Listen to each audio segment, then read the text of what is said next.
Ladies and gentlemen, please welcome to the stage Amu Menon, MBA student, David A. Thomas, Dean of the McDonough School of Business, John J. DeGioia, President of Georgetown University, Brian Moynihan, CEO of Bank of America, and Bono.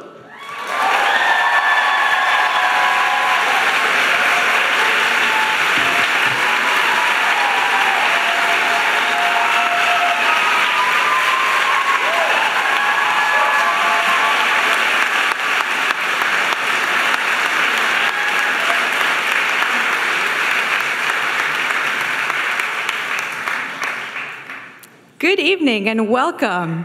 Thank you all for being here tonight. Sorry if I seem a little nervous, but this is my first time opening for U2, so sorry.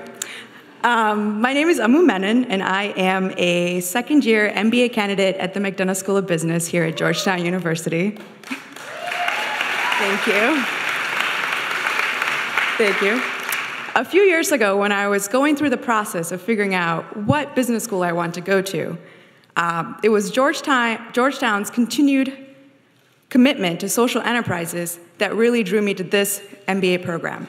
And I am so proud to now be a member of the Global Social Enterprise Initiative here at Georgetown. Being part of this initiative has really opened up opportunities for me to not only interact with business leaders, but also learn from them and learn how to do good business, do them well, and do it in a socially conscious manner.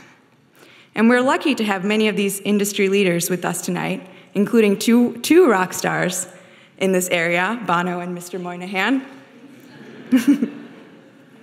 Now, we also have a number of other student leaders from the Global Social Enterprise Initiative sitting right in the front here. And I'd like to thank our founding partner, Bank of America, for co-hosting tonight on behalf of all of us.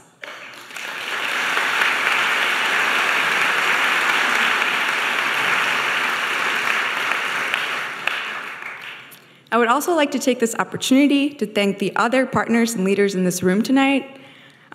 You have all enriched our MBA experience, and especially Professor Novelli and Ladam Mantegi, who is the Executive Director of Global Social Enterprise Initiative.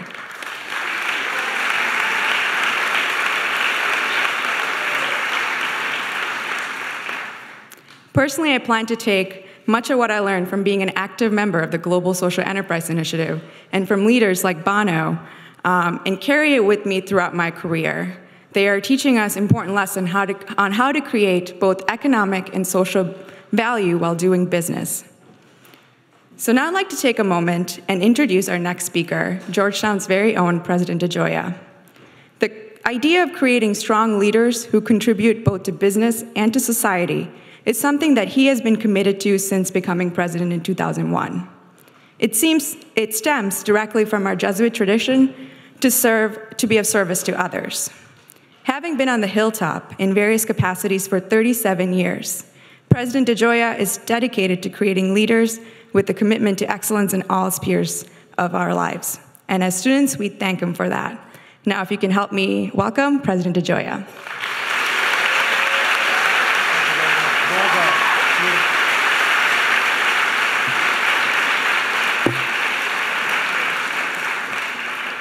Well, thank you very much, Amu, for that kind introduction and for your leadership at our Global Social Enterprise Initiative, GSEI.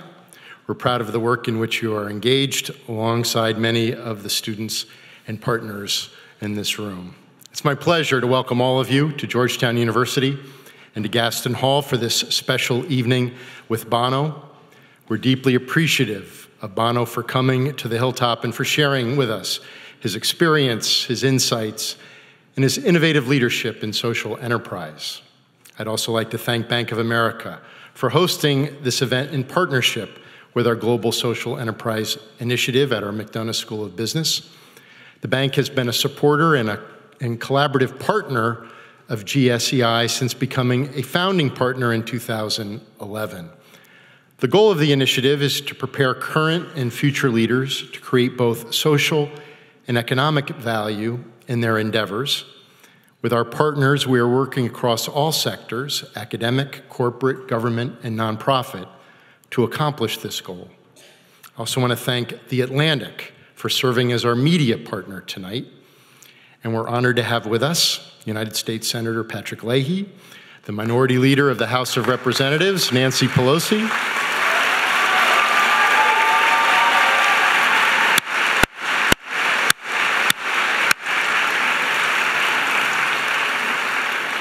and the Irish Ambassador to the United States, Michael Collins.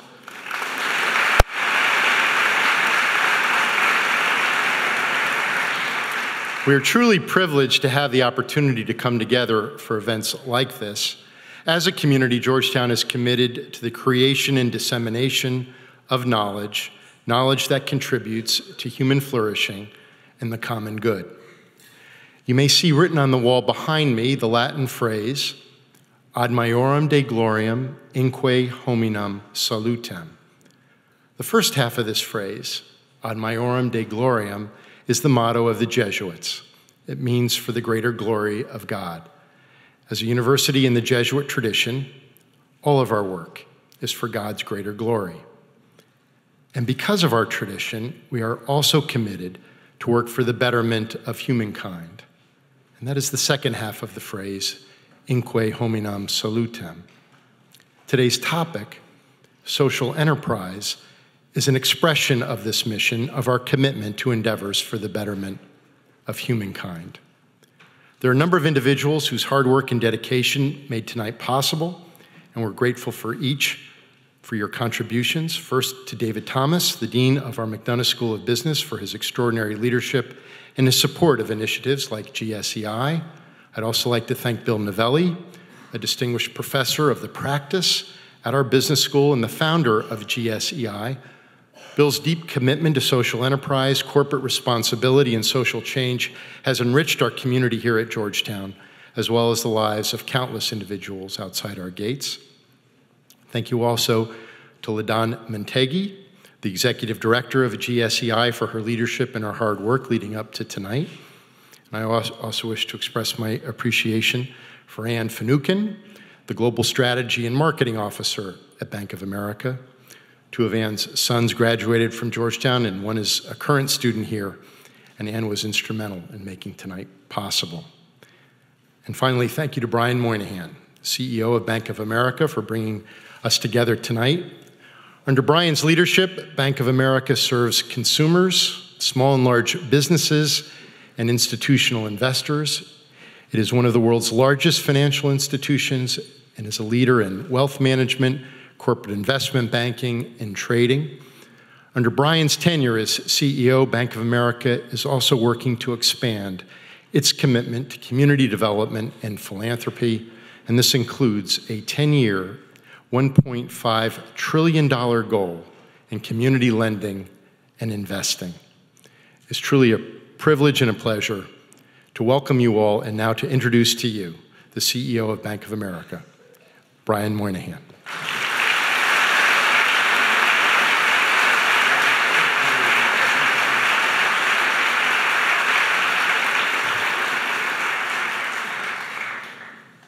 Thank you, President DeGioia.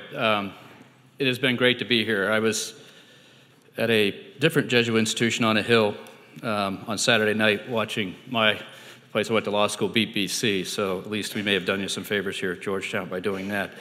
I want to thank the entire Georgetown community for hosting us tonight. I know that when the announcements of the various people on the stage came out that those were for the four of us and not for our Mr. Bono, but and this is one of the, I understand this is an event which has been well sought after by all the students here, and we're very proud to have Bono come and talk to you about the good works he does. So let me just spend a couple minutes and then we'll introduce Bono and get going.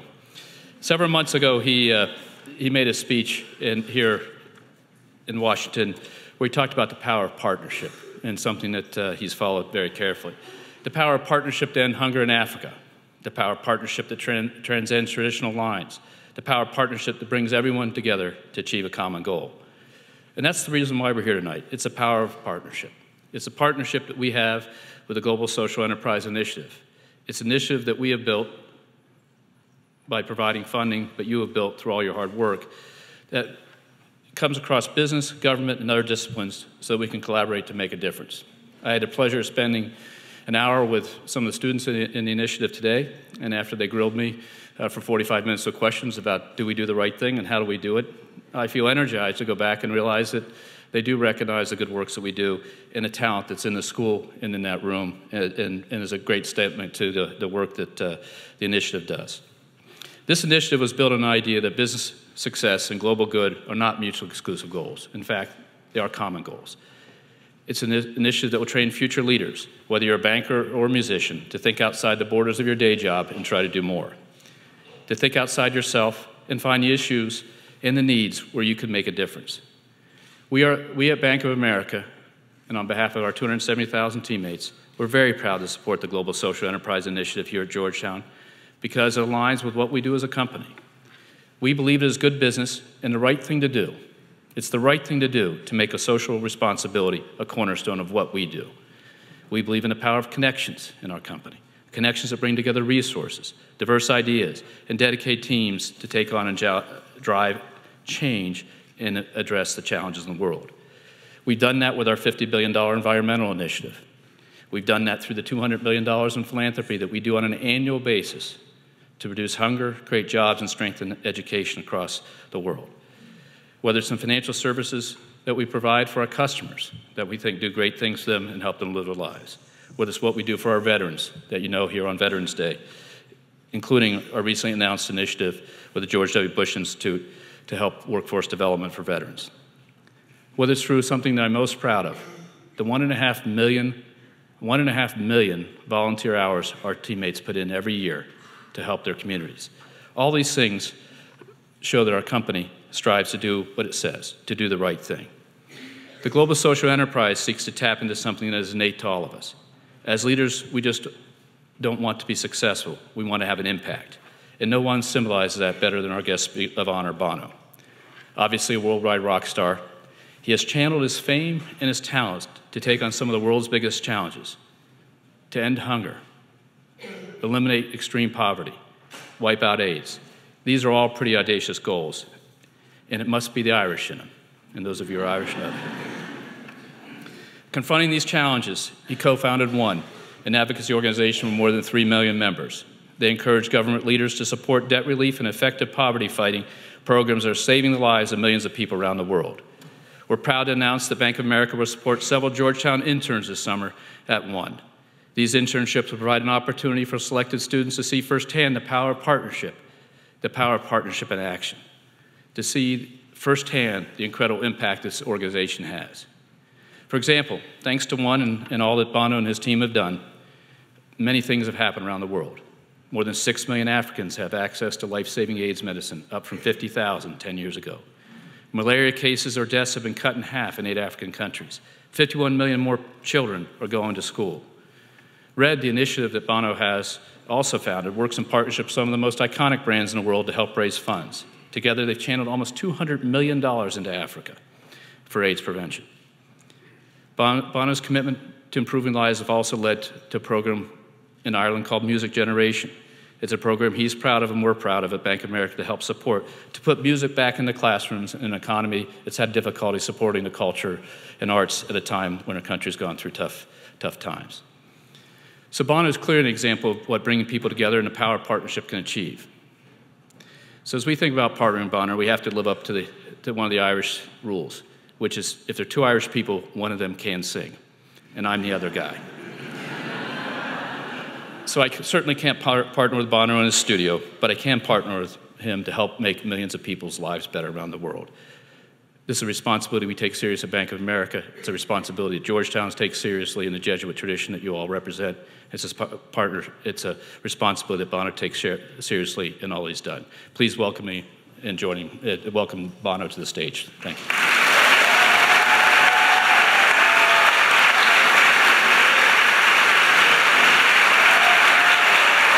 Thank you very much.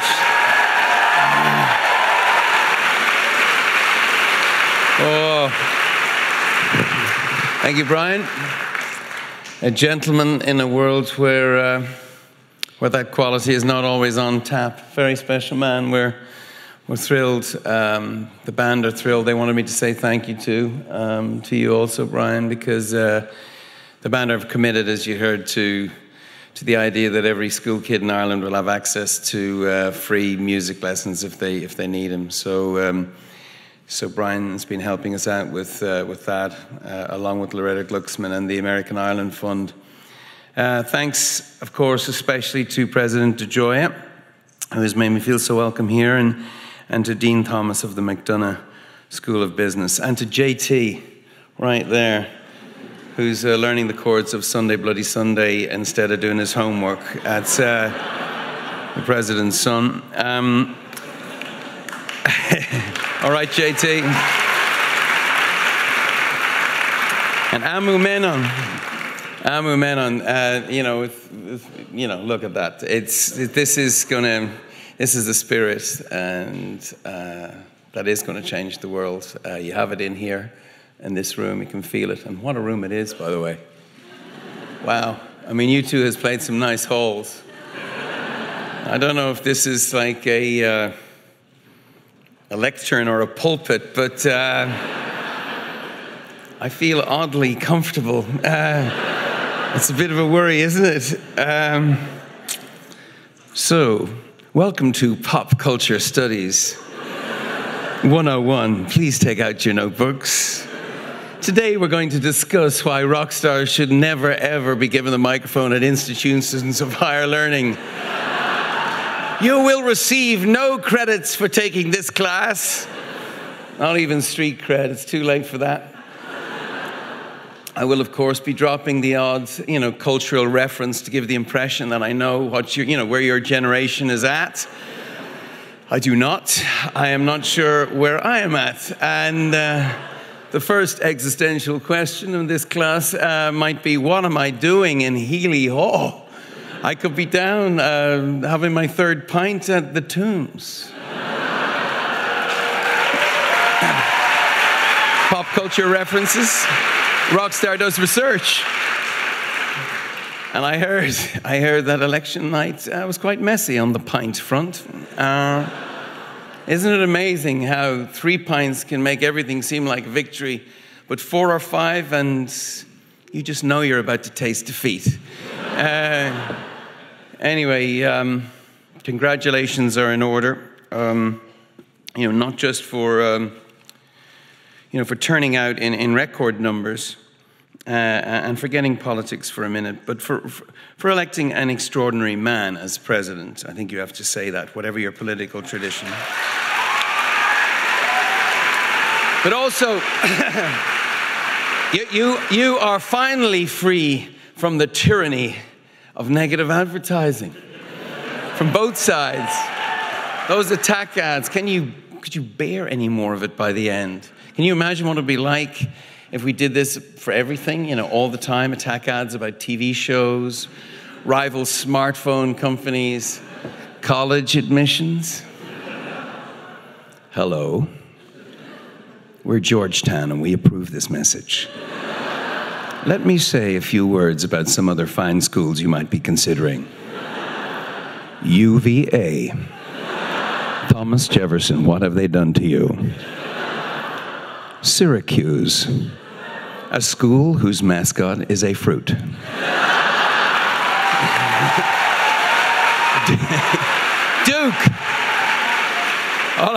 Hold it. Duke, a school that worships the devil.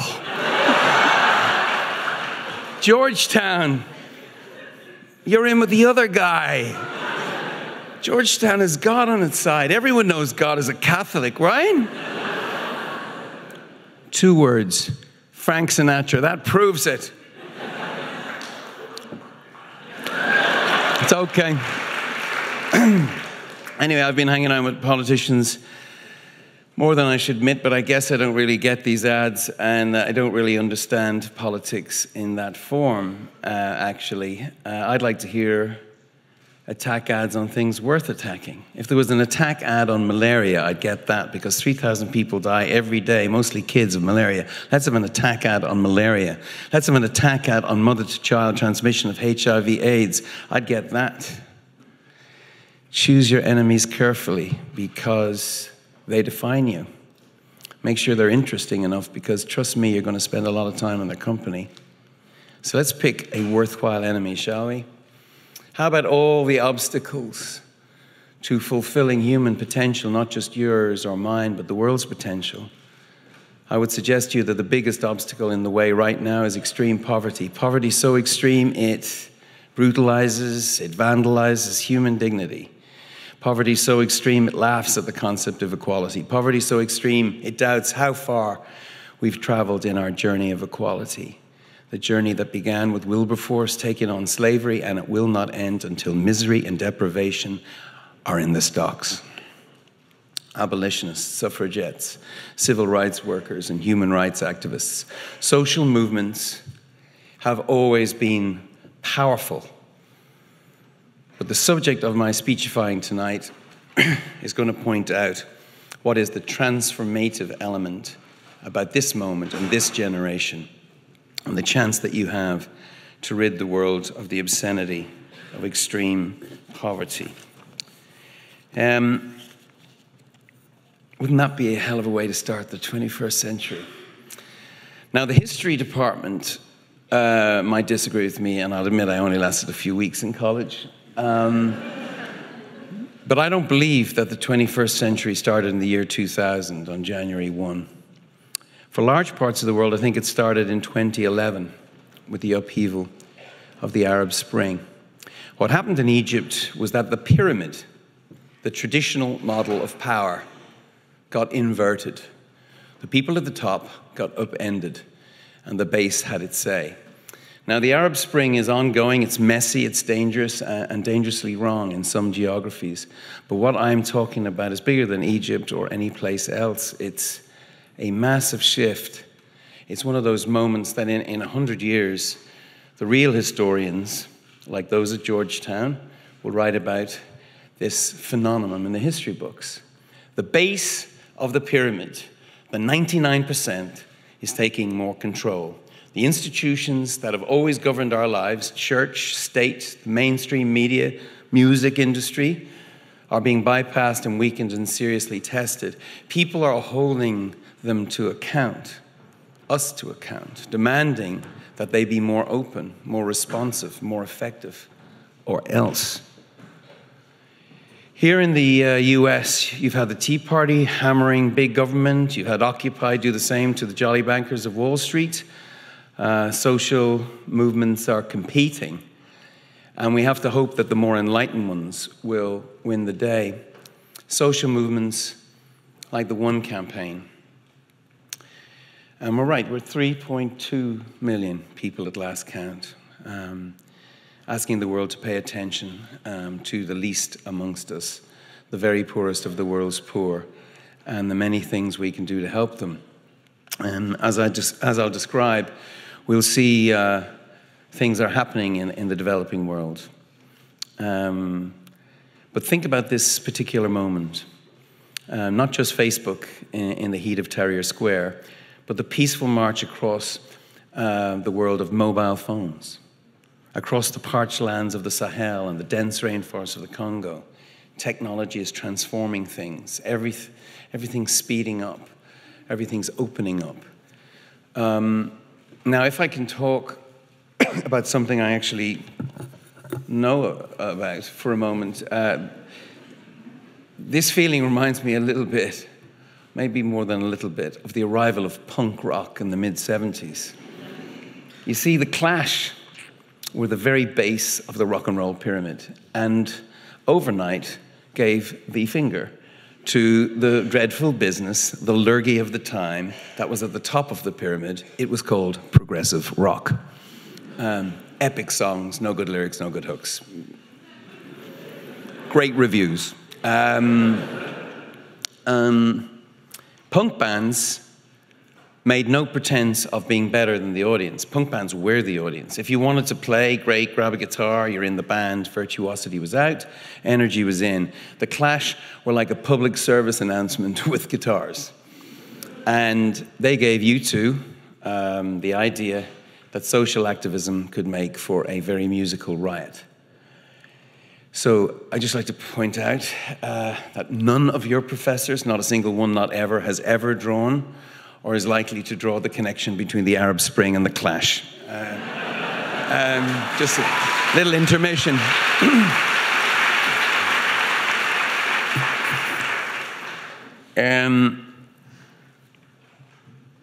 Okay. Sharpen your pencils. I don't need to lecture you about change. Change is the air you breathe. You are it. I think change is your expectation. But what might it mean for you when the pyramid and a whole lot else gets turned up on its head, turns upside down on its head?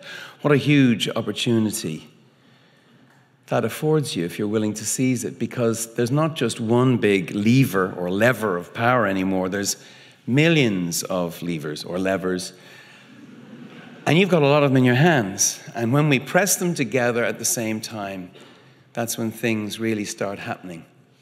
But first, let me hit the brakes before some of you do. And let's acknowledge that it's brutal out there.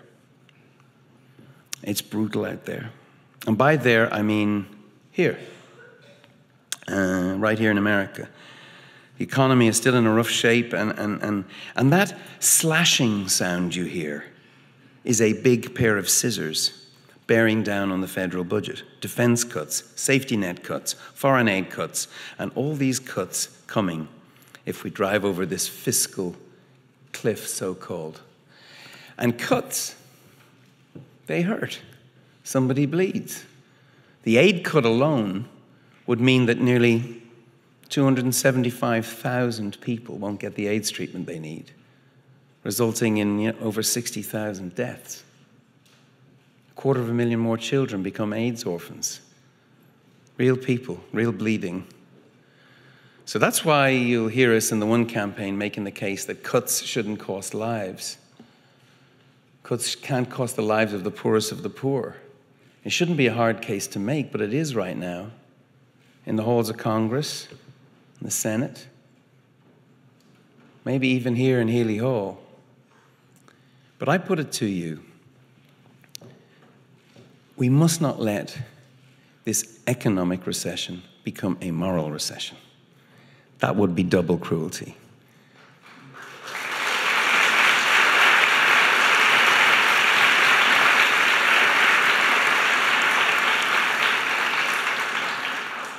You know, it doesn't just take away your chances here at home, this recession, but it might therefore take away your generation's shot at greatness in the wider world.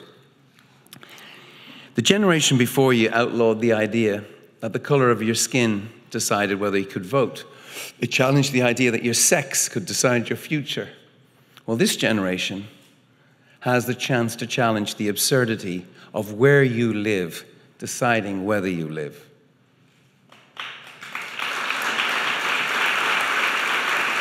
The most vivid example of this for me was a clinic in Kigali, in Rwanda in 2003. Long queues of far too skinny men and women. Long queues of men and women who were courageous enough to take a HIV test. The nurses knowing that a diagnosis was a death sentence, as there were no antiretroviral drugs in that clinic or any other clinic in Rwanda for that matter. Looking into the eyes of hopelessness, I was surprised to find no anger, no rage, just a strange acquiescence. Not so the nurses. The nurses who knew that this wasn't a killer disease in Europe or America, they had a very different look in their eyes. Fast forward 5 years, same clinic, whole different scenario. Nurses beaming with job satisfaction. These death camps had become birth camps, maternal clinics, what they were supposed to be in the first place. Not just in a city, but a whole country who understood the United States had deep respect for their lives. And this was not the old paternalism, this was partnership. Because without it, partnership that is, without that partnership, Rwanda would not have managed to get life-saving AIDS drugs to 91% it is of the people who needed them. Good leadership, as it happens. We've problems in Rwanda with the leadership there, on other fronts, but on this, they got the AIDS drugs to the people, provided by the United States. It's a moving story, and we are moved by such moving events. I'm probably here because of such events. But I tell you this, in the One campaign, ours is not a soft focal lens. We try to keep our ardor cold. Welcome the evidence-based activist. Can you believe that? The dryness of that term. I'm proud of the dryness of it. Evidence-based activist. Yours truly. And I'm here to tell you that your heart is not the most important thing. It helps, but your heart is not going to solve these problems. If your heart hasn't found a rhyme with your head, we're not going to get anywhere. It's not charity that fires us at the One campaign or at Red. It's justice. That's what inflames us. And justice is a higher, tougher standard. This is hard work. I'm not going to soft pedal it. We've meetings sometimes about marketing. Marketing. People are looking for clear, simple melody lines, you know? Just $1 and you can save a life. Just a minute of your time. Just an hour of your week. It's bollocks. It's not true. It's crap. In truth, if you want to turn the world right side up, it's not going to take a minute or an hour or a day. It's going to take your whole life. And I'm going to make a bid for that this evening to you. So that was the brakes. Now for the gas. And for me, where it all started. It all starts where humanity started. And where our humanity is needed now. It's Africa. I mean, you should ask a very good question. Why would you be listening to me talking about Africa? Desmond Tutu is much funnier. But he's much busier. But this Africa has been an extraordinary adventure for me and privilege. Africa, wild, magnificent, magical, sometimes maddening Africa. But it is extraordinary. I realized the other day that I have been working for Nelson Mandela and Archbishop Desmond Tutu for most of my life. I think since I was 18, from anti-apartheid to through Drop the Debt, from the fight against hunger to the fight for human rights. Human rights. Right to live like a human. Nelson Mandela and Archbishop Tutu, there's no point in even trying to turn them down, by the way. Particularly Tutu, because he calls in the big guns. On the rare occasion that I have tried to turn him down, he has told me that he will personally see to it that I won't get into heaven. And I think he might have that kind of pull. But even if it weren't for them, I think I'd have felt the pull to Africa because Ireland, maybe, got some Irish friends there, Brent and Andrea. Maybe our Irish ambassador there, very cool. Ireland has a very living memory of famine and coming out from under colonialization, or maybe it's just because Africa's the future and Edge is from the future.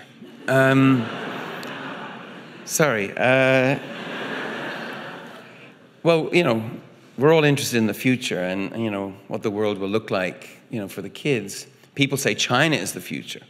But if you ask the Chinese, they're all headed to Africa. The largest diaspora of recent times is from China to Africa. By 2050, Africa's population is going to be twice the size of China's. Africa's going to be big and it's going to be young. 60% of Africans right now are under 25. Can you imagine that? All across the continent, people are writing new rules for the game. African entrepreneurs, African civil society, a whole new generation of politicians. They're the catalysts of change, and you can see the impact in so many ways. For example, 14 of the poorest countries, which didn't benefit from the last decade's commodity boom, but did get 100% debt cancellation and a threefold increase in aid, achieved the following. Extreme poverty on track to be halved by 2015. Child mortality nearly halved already. School enrollment doubled. and economic growth 5.5% on average for a decade. You want data? I got data.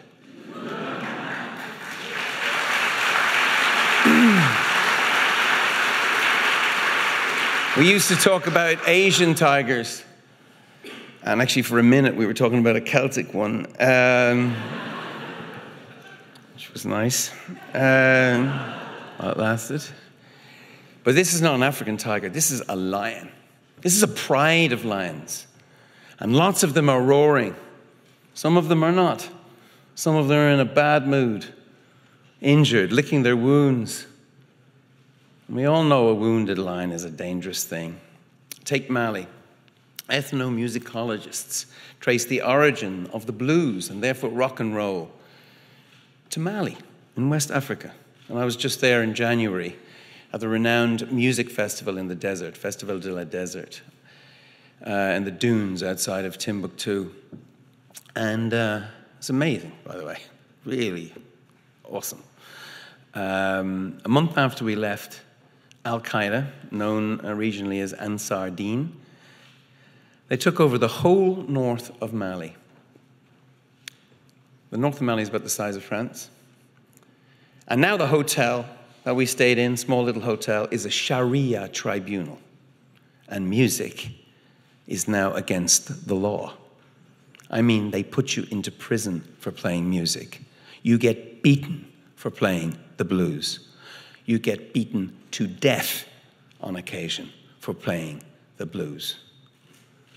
And Mali is a case study for the whole of that vast belt of sand and savanna called the Sahel, which includes Sudan and Somalia and Nigeria, which is an enormous country. And in this geography, we get to see up close what we call the three extremes.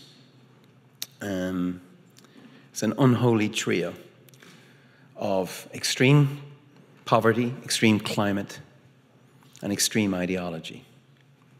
Very dangerous, unholy trio. Stronger than any chain and harder to break.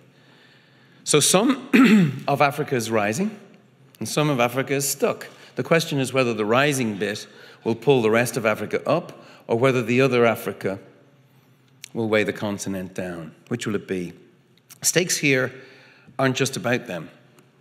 Imagine for a second this last global recession, but without the economic growth of China and India, without the hundreds of millions of newly minted middle-class folks who now buy American and European goods. Imagine that.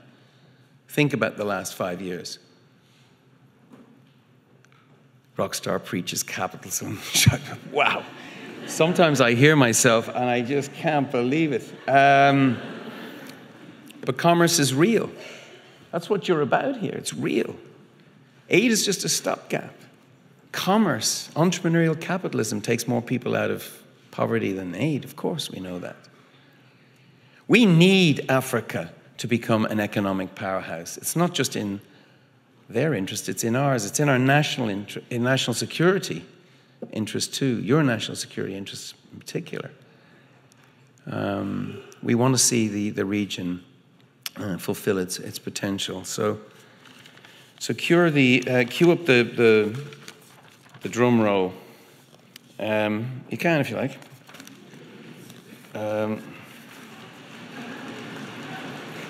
Enter our protagonist.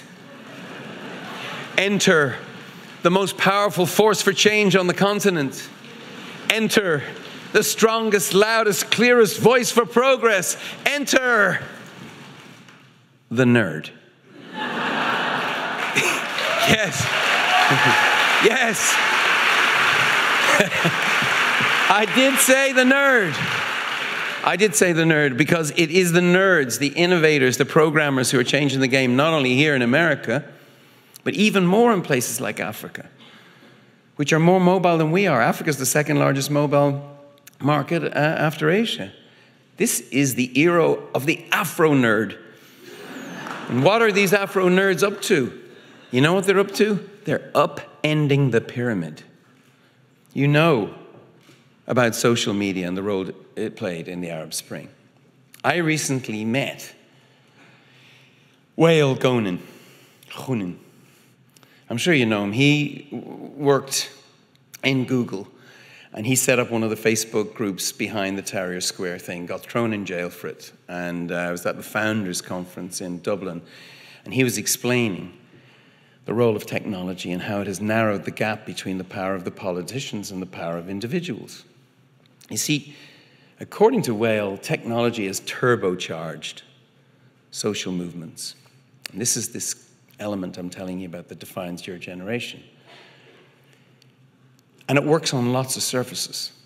For example, it is definitely true that the biggest killer of them all, bigger than malaria, bigger than AIDS, bigger than TB, probably bigger than all three combined, the disease that kills the most people in the world, and the world's poor, is corruption. But we have the vaccine. We have the vaccine. It's called transparency. It's called daylight, sunlight, information. Technology is increasing transparency, you see? Now, there might be some downsides to this, like the fact that I'm on my holidays with my kids and my wife, and a picture of my sunburned arse turns up on the cover of a tabloid. That is true. I think bottoms up was the headline. Should have been rock bottom. That's what I would have chosen. But the upside is that if someone's up to no good in business or government, it's getting harder and harder for them to hide it. And this is true north as well as south of the equator. Isn't it extraordinary that the two parties who are the most important in the transaction that we call development assistance, i.e. aid, the two most important parties, the taxpayer who give the money and the people who benefit from the money, are the two people who know the least about it, or the two parties who know the least about it. That's mad. I know Raj thinks that, and it's going to change. Biggest argument we always hear against development assistance, aid, which remember is a tiny fraction of the federal budget, less than 1%, is that it's efficient. A bureaucracy gets in the way, and kleptocrats run off with it. But now everyone can see what's happening. The trajectory of information technology is, strangely enough, more information. African citizens are holding their governments and companies to account. In Uganda, they're monitoring elections with mobile phones and cameras. In Kenya, they're using websites like ipaidAbribe.ke. No kidding. To expose officials who are on the take. East Africa, there's an initiative citizens started called Twaweza, which literally means, yes, we can, in Swahili. Who knew?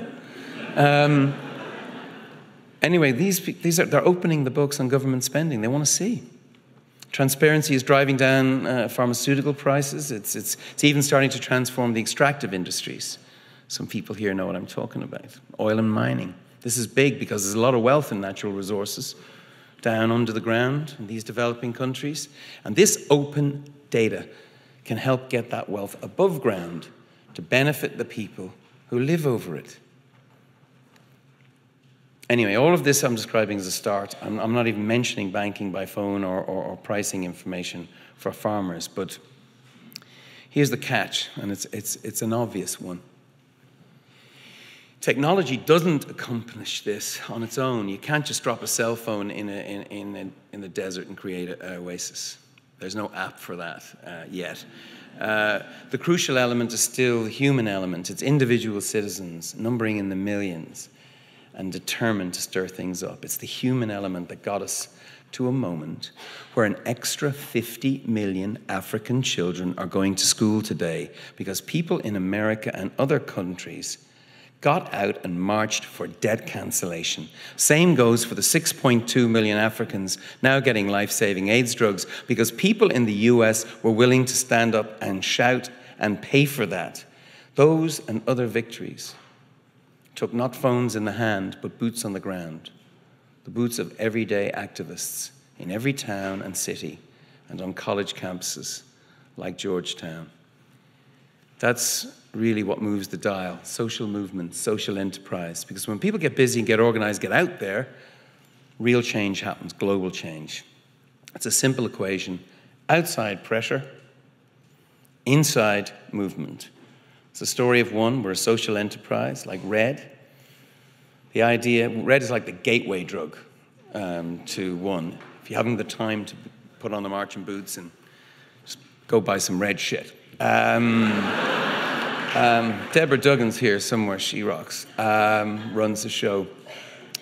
But you know, the idea that there's a movement out there when myself or Bill Gates is going in to lobby a president or prime minister to try and get them to keep their commitments to the poorest of the poor, that politician is hearing it from thousands, hundreds of thousands of people who agree with us. And it's harder to ignore them than it is to ignore me, as persuasive as I like to think I am. Ask the congressman who thought it would look good on him. He shall remain nameless. Picking a fight with one, he tried to block an important bill and said on the radio he didn't think his constituents thought it important. He's bombarded by emails and petitions, and then, really dirty trick, they were waiting for him when he came out of his church on Sunday. He threw his hands up in the air. I had no idea you people felt so strongly. I'm so sorry. I now support the bill. That's what we do. And then, of course, there's the politicians that you don't have to lobby. I just want to stand up, and I want to make a major shout out for Leader Nancy Pelosi and Senators Pat Leahy and Norm Coleman. Where's Norm Coleman? All of whom,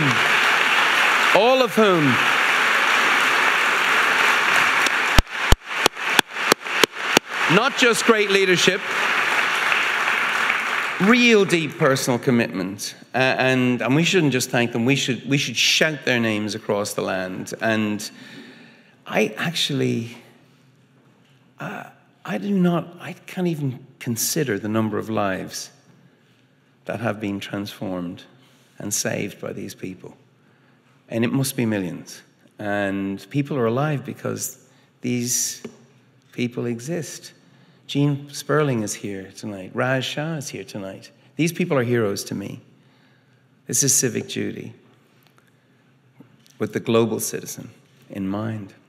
And actually, you know, if George Bush was here, and I know his daughter Barbara's here, I would get Matt Damon to kiss him on the lips. And I would give him a more sort of Irish, macho kind of handshake thing. And, you know, it's incredible. It's incredible what you know, George Bush's, President Bush's name is in the history books. His name is in the front forward of a book that's written on the end of AIDS. Greatest health crisis in 600 years. Both sides working. If Bill Clinton was here at his alma mater, well, I just get him to make the speech, actually. I just get, you know, the secretary of explaining stuff, because he is just more of a rock star than I'll ever be. I just want to thank Bono here. I want to thank Bono here.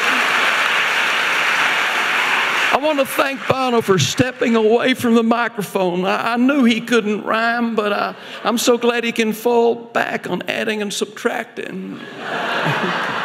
As you know, I mean, the one campaign, it might be the one thing all of us can agree on. Dude. And all of this happens without social media. Can you imagine what you can accomplish, turbocharged? The power of these tools, the power of technology is that leverage that they give us, if we're willing to use it. And I think we are. I know we are. I know you are. Whether you join one or buy Red or join an NGO that we work alongside, we need you engaged in this fight. It's the defining struggle of our age, and it's not just aid, which is getting smarter and smarter. It's trade, it's investment, social enterprise. It's working with the citizenry to help unlock their own domestic resources so they can do it for themselves. Think anyone in Africa likes aid? Come on. Think anyone in Ireland likes aid? Germany, rebuilt after the Second World War. You'll take it, though. Anyway, it's not a right-left issue. It's a right-wrong issue. And America has constantly been on the side of what's right. Because when it comes down to it, this is about keeping faith with the idea of America. Because America's an idea, isn't it? I mean, Ireland's a great country, but it's not an idea. Great Britain's a great country. It's not an idea. That's how we see you around the world, as one of the greatest ideas in human history, right up there with the Renaissance, right up there with crop rotation and the Beatles' White Album. The idea, the American idea, it's an idea. The idea is that you and me are created equal. It will ensure that an economic recession need not become an equality recession. The idea that life is not meant to be endured but enjoyed. The idea that if we have dignity, if we have justice, then leave it to us, we'll do the rest. This country was the first to claw its way out of darkness and put that on paper. And God love you for it, because these aren't just American ideas anymore. There's no copyright on them. You brought them into the world. It's a wide world now. I know Americans say they have a bit of the world in them, and you do. The family tree has lots of branches. But the thing is, the world has a bit of America in it too. These truths, your truths, they're self-evident in us. So those people I've been talking about today, the poor, they're not those people. They're not them. They're us. They're you. They may be separated from, oceans and circumstance, but as they dream as you dream, they value what you value. There is no them, only us. The American anthem is not exceptionalism, it's universalism. There is no them, only us. Ubuntu, I am because we are. There is no them, only us. Now the Jesuits, they know something about this. The largeness of spirit, this expanded sense, enlightened sense of who is your neighbor. I'm not a Jesuit. My mother was a Protestant and my father a Catholic. He was not of the Jesuit order. He was of a whole other order. But here's what I know. I love him, I miss him. But here's what I know about the Jesuits and Ignatius Loyola. He was a soldier, right? And he was lying on a bed, recovering from his wounds, when he had what they call a conversion of the heart. He saw God's work and the call to do God's work, not just in the church, in everything, everywhere. The arts, universities, the Orient, the New World. And once he knew about that, he couldn't unknow it. It changed him. It forced him out of bed and into the world. And that's what I'm hoping happens here in Georgetown with you, because when you truly accept that those children in some far-off place in the global village have the same value as you, in God's eyes, or even just in your eyes, then your life is forever changed. You see something that you can't unsee. We have a sense of it from the words of Wale Gonan. I have his words tattooed on my brain. The man who stood in Tahrir Square at the start of the 21st century. We are going to win because we don't understand politics. We are going to win because we don't play their dirty games. We're going to win because we don't have a party political agenda. We're going to win because the tears that come from our eyes actually come from our hearts. We're going to win because we've dreams. We're going to win because we are willing to stand up for our dreams. We're going to win because the power of the people is so much stronger than the people in power. Thank you.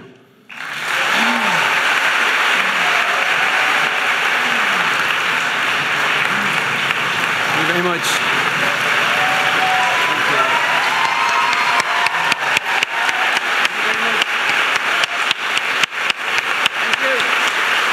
Thank you.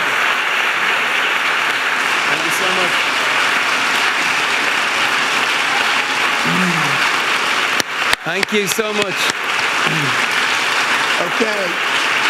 Thank you.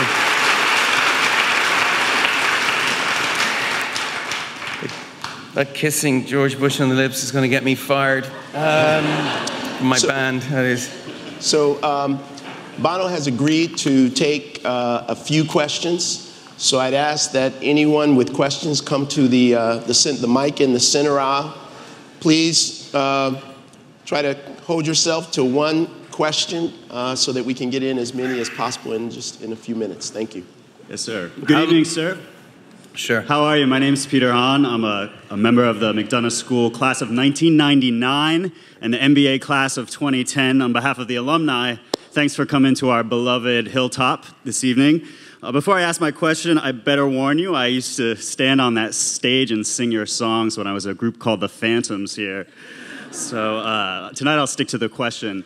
I work at an organization that cares a lot about the same issues that you do, called United Way, and works with a lot of companies like Bank of America and companies that are part of RED. And a lot of times it feels like it's a lot of the same people and companies at the table, like we're preaching to the choir. So my question for you is, what advice do you have for all of us to bring new people into the work, and where should we go to find them? Thanks. I was a big fan of the Phantoms. Your first two albums were great, and then you sold out. But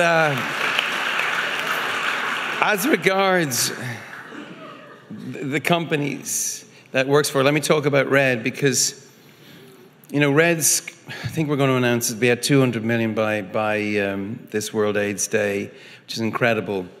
But our whole thing with RED, getting RED partners, was it had to work for them, you know? And if you take two companies, car companies or drinks companies, we think that if one becomes RED and the other doesn't, people will choose the RED one. So we've just signed up Coca-Cola, and I said to Muhtar Kant, who's a man I admire, I said to him, you know that ad used to have, Coke adds life? Now you can say Coke save lives. And if that works, and they see a bump, they're going to keep going RED. And I'm sure what it is with Brian, I don't want to answer for him, and Bank of America, it's that it's about values as well as value. And I think that this generation is very smart about their choices, and they know that they can play with the stock market just by what company they support by buying their stuff. And that's powerful. We call it conscious consumerism. It's just, if you're greedy, if you're just a company that's just, you know, on those attack ads, well, we'll buy somewhere else. And I think that's it. It's got to work. Okay. Thank you so much for coming to speak with us tonight. My name is Mary Beth Brosnahan. I'm a senior in the School of Foreign Service here at Georgetown. My sister Claire is currently serving in the Peace Corps in southwestern Rwanda and living with 3 nuns. To say that you're her biggest fan is so much of an underestimate and an understatement. Yeah. But in the first week she was serving in southwestern Rwanda, the nuns that she was living with and her found this 3-year-old orphan left in a bush with AIDS, and she's been taking care of him for the last 3 months. So I was just wondering what words you would speak to either this 3-year-old boy named Francois or my sister, either in words of encouragement, or what would you say to Francois about his future? Oh, well, thanks to the United States and leadership in this room and in Britain, I have to say, you know, in a time of great austerity, David Cameron and the Conservative government in coalition with the Liberal Democrats are increasing their aid budget. It's amazing. And so I would say the future for Francois in jeopardy, depending on if we can get more countries to follow the lead of the United States, and I just mentioned Britain, because it's not just enough to save that child's life. You want to make sure that child has an education. Girls' education is just the most, I mean, it's a coarse term, but that's the greatest sort of return on investment, is girls' education. Women transform the landscape of poverty quicker than men. And so, you know, it's not just a single bullet, it's not just, you know, global health, it's agriculture, making sure farmers can deal with difficult climatic conditions. You've seen what happened in you know, around the world this year with the weather. It's terrifying if you live in Bangladesh, you know, not just in New York. So, you know, it's complicated. But I do think if you want it to happen, and I speak to your generation, you know, across the world, then Francois is going to have a great future. You know, an entrepreneur on every street in Rwanda. And I remember in Ethiopia, Meles Zenawi, the president, is dead now. He's passed away. He said to me, the farmers, you know, he said, are the smartest people in our country. And I said, why is that? He said, because if they weren't, they'd be dead. Like the innovation and the smarts that it has taken Africans to survive difficult conditions means that in the marketplace, they are so sharp, so hard. I feel an affinity with the Irish right there. If you've known struggle, you get good at survival. Thank you. Hello, Bono. My name is Diego Gonzalez-Munster. I just want to congratulate you for giving one of the greatest motivational speeches I've heard ever. Oh, thank you. Thank you. I was also told to tell you that Ben Sherwin says hello. But my question is, how do you think we can promote investment as opposed to aid as a tool to try to promote economic growth and political change in Africa? Oh, it's happening. I mean, this is one of the things maybe I could have spent longer on it, but that was pretty long. And Fidel Castro School of Speech Making. It's the key. It really is the key. Is investment. And you know, one of the things we're very pleased with it's called the Millennium Challenge account, and it's quite an innovative attitude to aid, linking it with the fight against corruption and linking it with kind of business-minded approaches to aid, and therefore leveraging aid to create the environment for investment. The corruption piece is amazing. Let me tell you, and Pat, he knows a lot about this, but in the Dodd-Frank bill, there's an amendment called Carden-Lugar, and it makes it law that any extractive industry, mining, oil, gas, registered on the New York Stock Exchange, it is law that they have to publish what they paid for those mining rights. Sounds obvious, doesn't it? The truth of it is that right now, the American Petroleum Institute is suing the SEC to try and overthrow that. That is astonishing. And I know people in oil companies who are amazing people, and it's very important, your energy here, and shouldn't be, and it's not, in this case, a political issue. Europe and America, Europe's going to follow this lead, are going to make this outlandish opacity. And if that word doesn't exist, I'd like to suggest it to the committee of the Oxford Dictionary. But you know, the opaque nature of these deals is corruption north of the equator. Because when you publish what you pay, then the civil societies in those regions get to hold their governments to account. That's one of the best things you could do to stimulate business and investment. Thank you. Hi, my name's Sonia Kakari. I'm a senior in the SFS as well, studying international development. So this is really close to my heart, and I'm a terrible public speaker, so I wrote down my question. How do we develop the global citizen, the perspective and the mindset? How do we incentivize people concerned with national debt to further prioritize life outside the US and the West? How do we preserve, sorry, I missed that. Oh, the whole question? I mean, it sounded good. It sounded good. How do we develop the global citizen, basically, in the mindset of like the 1%er people? You know, there's an amazing website. You should go to it. Global Citizen, GPP. They're an amazing group. They just put on a concert in Central Park. And they asked U2 to play. We couldn't. They said, no problem. We've got Neil Young, the Black Keys, Kanan, Jack White. I was like, what?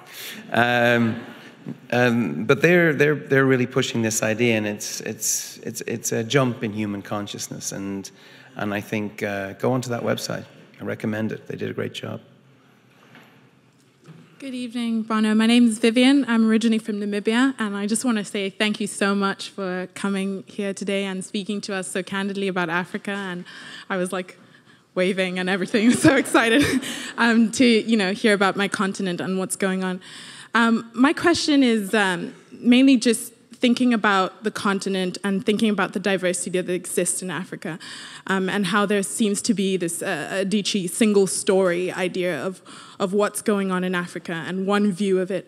And I guess this is more of a personal question, but I'm sort of asking, what kind of advice do you have for young Africans like myself who have just access to a world of knowledge and opportunities and want to be able to take that back without being condescending or without thinking that I know necessarily more just because I've gone to Georgetown, and just really sort of thinking about how we can ease back into the African experience and assist people without being condescending, if that makes sense. Yes, it makes a lot of sense, and I look forward to meeting you when you are president of Namibia, which you clearly are going to be.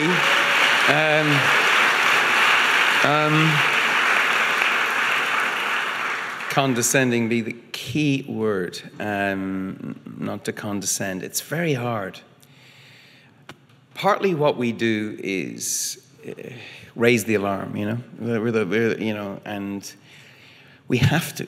When there is deep injustice and crippling poverty, we have to raise the alarm because we have to raise the funds. So people have to go and put the fires out. But we've got to be very careful about how we frame it, because Africa is a continent, as you point out. It's not it's not a country, and it's so many countries. And I was trying to say this tonight. There's these roaring successes, and then there's these kind of terribly frustrating, awful, intractable conflicts. And it's not even like there's two Africas. It's like there's 51. It's really, I find it quite difficult, because when you meet really smart, entrepreneurial Africans, Oswald Boateng, I really admire him as a fashion designer, it's unbelievable. He talks to me about this. You just got to be careful, because it's just very easy to caricature, and this is complex. So I, and not wanting to condescend you, will say we don't quite have the answer. And honestly, I look forward to the day when what's your name again? Vivian. Vivian will be holding this speech, because I see the absurdity of Paddy standing on a lectern talking because Desmond Tutu's busy. And I serve you. And as I was called to serve you by first Mandela and then Tutu, and I think we're all called to serve each other in that sense by God, or sense of common decency. Africa, of course, is a continent we pick on because the real issue that we're fighting with is extreme poverty, and it just so happens a lot of it's there. And I suppose the wealth of the continent is such a stark contrast. But I'm absolutely sure you are ramping up, And as regards your own role, I really don't think you need any advice from me. Really. Thank you. Thank you. I'd like to ask that everyone keep their seats until the members of the stage party have left, as well as the distinguished guests here. And the lecture fund ushers will release each roll. So this is for safety and security reasons. Could I just say one last thing before we go? My favorite singers here, Andrea Corr, sitting right there, with her husband, Brett.